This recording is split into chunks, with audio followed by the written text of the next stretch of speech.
आपको पता है लोगों की गणना यानी जनगणना या राज्य में लोगों की गणना क्यों होती है?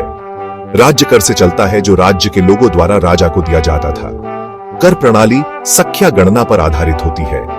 इसलिए प्राचीन काल में भारत में विभिन्न वर्गों मवेशी की गणना होती थी। राज्य को लोगों की संख्या, संपत्ति और व्यवसाय के बारे में जानकारी की आवश्यकता होती थी। प्राचीन भारत में गणना का मुख्य उद्देश्य कर था। कर लगाने में सुविधा के लिए जनसंख्या गिनती जरूरी होती थी। लोगों की गणना स्थानीय, क्षेत्रीय और राष्ट्रीय स्तर पर मानव संसाधन, जनसांख्यिकी, संस्कृति और आर्थिक संरचना की स्थिति पर आधारभूत आंकड़े प्रदान करती है। आज जनगणना का मुख्य उद्देश्य किसी देश या क्षेत्र की जनसंख्या की विशेषताओं जैसे कि आयु, लिंग, शिक्षा, व्यवसाय आदि को समझना है।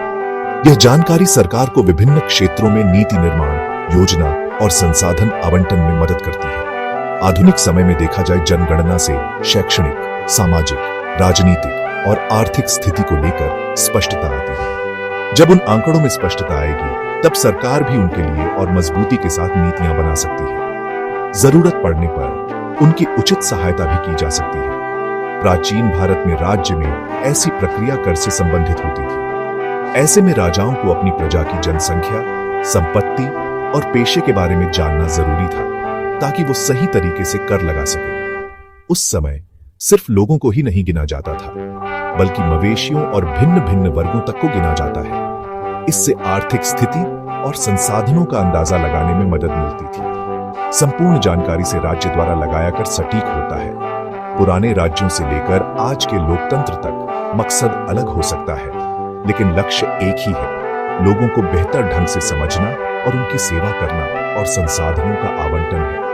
आज जो आधुनिक जनगणना होती है वो प्राचीन इतिहास के राजतंत्र कर प्रणाली का विकसित रूप ही है। लोगों को गिनना या जनसंख्या गिनती का इतिहास प्राचीन है। प्राचीन शिलालेख, धार्मिक साहित्य में समाज के भिन्न भिन्न वर्ग की आर्थिक स्थिति का वर्णन मिलता है। आप अपनी राय दे सकते हैं।